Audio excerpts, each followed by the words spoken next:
بسم اللہ الرحمن الرحیم۔ غور و فکر کا ہمارا سفر جاری ہے۔ ہمارا تیسرا سوال تھا کہ کائنات کی تخلیق کیسے ہوئی۔ اس کو سمجھنے کے لیے ہم قرآن شریف کی جن 4 آیات پر غور و فکر کریں گے، انہیں سن کر اور سمجھ کر اگر آپ انٹلیکچولی ڈس آنیسٹ نہ ہوئے، اگر آپ باعث نہ ہوئے اور اگر آپ کی آنکھوں پر پردہ نہ پڑا ہوا، تو آپ کی زندگی مکمل طور پر بدل جائے گی۔ اس وسیع کائنات میں ہماری زمین کی حیثیت ایک ذرے کے برابر بھی نہیں، اور اس زمین پر میری اور آپ کی حیثیت ایک ذرے کے برابر نہیں۔ لیکن جیسے ہی ہم کائنات پر غور و فکر کرتے ہیں، ہم اس کائنات کی سب سے اہم مخلوق بن جاتے ہیں، کیونکہ غور و فکر کی طاقت صرف انسان کے پاس ہے، اور یہی لمحہ آپ کی زندگی کا سب سے قیمتی لمحہ بن جاتا ہے۔ کلا گورم زمکتا کلا گورم ستورتا کلا گلستان کے دکبرونو خزوتورتا لوی هنرمندا د هنر کمال لیو گورا تیغٹو خبر ہوتا اور دی شنڈو کمزور ہوتا۔ یہی غور و فکر ایڈون ہبل نے 1935 میں کیا۔ اس نے مشاہدہ کیا کہ کہکشائیں ایک دوسرے سے دور جا رہی ہیں، اور اس نے یہ نتیجہ اخذ کیا کہ اگر یہ اب دور ہو رہی ہیں تو ماضی میں یہ قریب تھی، اور اگر ہم ماضی میں اور بھی پیچھے جائیں تو ایک مقام پر یہ سب ایک ساتھ جڑی ہوئی تھی۔ یہ بالکل ایسے ہی ہے کہ کوئی بچہ غبارے میں ہوا بھر رہا ہو اور اس غبارے پر نقطے بنے ہوں، تو جیسے جیسے آپ ہوا بھریں گے وہ نقطے ایک دوسرے سے دور ہوتے جائیں گے۔ یہی تصور بگ بینگ تھیوری کی بنیاد بنا۔ بگ بینگ تھیوری ہے کیا؟ بگ بینگ تھیوری یہ کہتی ہے کہ جب کچھ بھی نہیں تھا، اندھیرا تھا، خاموشی تھی، کہیں سے ایک نقطہ آیا۔ کہاں سے آیا، کیسے آیا، کوئی نہیں جانتا، انتہائی گرم، انتہائی ڈینس، اور اس نقطے میں ایک دھماکہ ہوا، اور اس دھماکے سے اس آسمان اور زمین میں جتنی چیزیں ہیں اس کی پیدائش ہوئی۔ اس تھیوری کو بگ بینگ تھیوری کہا جاتا ہے، اور آپ اپنے ارد گرد جو بھی چیزیں دیکھ رہے ہیں اس کی پیدائش اس بگ بینگ تھیوری کے ذریعے سے ہوئی۔ اس تھیوری کو مزید تقویت دینے کے لیے 1964 میں کچھ سائنسدانوں نے CMBR یا cosmic microwave background radiation کی دریافت کی، جو بگ بینگ کے بعد بچا ہوا تابکاری اثر تھا۔ اس کو یوں سمجھے جیسے آپ اوون میں کوئی پیزا بناتے ہیں، اور کوئی باہر سے آئے اور آپ وہ پیزا رکھیں تو اس کو ٹچ کر کے اسے اس کی گرمائش سے اندازہ ہو سکتا ہے کہ یہ پیزا کتنی دیر پہلے بنا تھا۔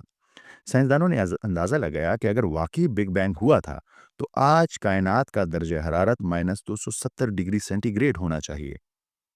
تو جب انہوں نے یہ ناپا تو حیرت انگیز طور پر یہی درجہ حرارت ہماری کائنات کا تھا، جس نے بگ بینگ تھیوری کو مزید مستحکم کر دیا۔ لیکن ناسا کے مشن WMAP جو انہوں نے 2001 میں بھیجا، ولکنسن مائکروویو اینیسوٹروپی پروب، 10 سال کے لیے بھیجا گیا، بلینز آف ڈالرز کی انویسٹمنٹ کے لیے بھیجا گیا کہ وہ اس بگ بینگ کی یہ تمام تھیوریز کو کنفرم کر سکے۔ اور جب وہ اپنی فائنڈنگز لے کے آیا تو اس نے بگ بینگ کی تھیوری کو بالکل مستحکم کر دیا۔ یعنی ایک وقت تھا جب یہ آسمان اور زمین دونوں میں جتنی بھی چیزیں ہیں یہ ایک نقطے میں بند تھی، یہ جڑی ہوئی تھی، اور اس بگ بینگ سے وہ الگ الگ ہو گئی۔ یہ ہے سائنس کی دریافت کہ اس کائنات کی تخلیق کیسے ہوئی۔ اب ذرا سنیے کہ قرآن شریف اس بارے میں کیا کہتا ہے۔ قرآن شریف سورہ انبیاء میں، پہلے آپ سورہ انبیاء کو ذرا سمجھیں۔ یہ وہ صورت ہے جس میں کفار حضرت محمد صلی اللہ علیہ وآلہ وسلم سے بار بار نشانی مانگ رہے ہیں کہ اگر آپ اللہ کے رسول ہیں تو کوئی ایسی نشانی لے کے آئیں جو بہت بڑا معجزہ ہو۔ اب سنیں اسی صورت میں اللہ تعالیٰ 30 نمبر آیت میں کیا کہتے ہیں۔ بسم اللہ الرحمن الرحیم۔ اولم یر الذین کفروا ان السماوات والارض کانتا رتقا ففتقناہما، کیا دیکھتے نہیں ہیں یہ کافر کہ یہ آسمان اور زمین ملے ہوئے تھے اور ہم نے انہیں جدا کر دیا۔ یہ کسی سائنسدان کے الفاظ نہیں ہیں، یہ الفاظ ہیں آج سے 1400 سال پہلے کی کتاب کے، جو وہی بات کہہ رہی ہے جو سائنس اپنی سینچریز آف ریسرچ اور بلینز آف ڈالرز سپینڈ کر کے پہنچی کہ یہ آسمان اور زمین ملے ہوئے تھے۔ عربی میں آسمان کا مطلب ہے کچھ بھی جو آپ کے اوپر ہو، یعنی اپنے اوپر جو چاند، ستارے، سیارے، کہکشائیں آپ دیکھ رہے ہیں، یہ اور یہ زمین، یہ ایک وقت پر ملے ہوئے تھے، اور ایک دھماکے سے قرآن شریف نے کہا کہ ہم نے اسے جدا کر دیا۔ اور یہی بات سائنس کہتی ہے۔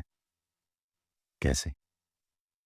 آپ نے اس آیت کی الفاظ کا جائزہ لیا، کتنی پختگی، کتنی فصاحت، کتنی بلاغت، اور یہ آیت ابھی ختم نہیں ہوئی. یہ آیت ختم کیسے ہوتی؟ وَجَعَلْنَا مِنَ الْمَاءِ كُلَّ شَيْءٍ حَيٍّ أَفَلَا يُؤْمِنُونَ، اور ہم نے ہر زندہ چیز کو پانی سے پیدا کیا. آپ پھر بھی ایمان نہیں لائیں گے؟ ایک چیلنجنگ انداز، فصاحت اور بلاغت کی انتہا. صرف کائنات کی تخلیق نہیں بلکہ اس کائنات پر زندگی کی تخلیق کی ابتدا بھی اس ایک آیت میں بیان کر دی گئی. اس کے تمام راز ایک آیت میں. پانی سے اس زمین پر زندگی کی ابتدا کیسے ہوئی، یہ ہماری اور ویڈیوز کا ٹاپک ہے. پر کیا آپ سن رہے ہیں کہ قرآن شریف نے اس کائنات کی تخلیق کا آغاز کتنے خوبصورت الفاظ میں بیان کیا؟ کیا یہ بھی ایک اتفاق ہے؟ کیا ہم ہر چیز کو کوئنسیڈنس کے نیچے چھپا دیا کریں گے؟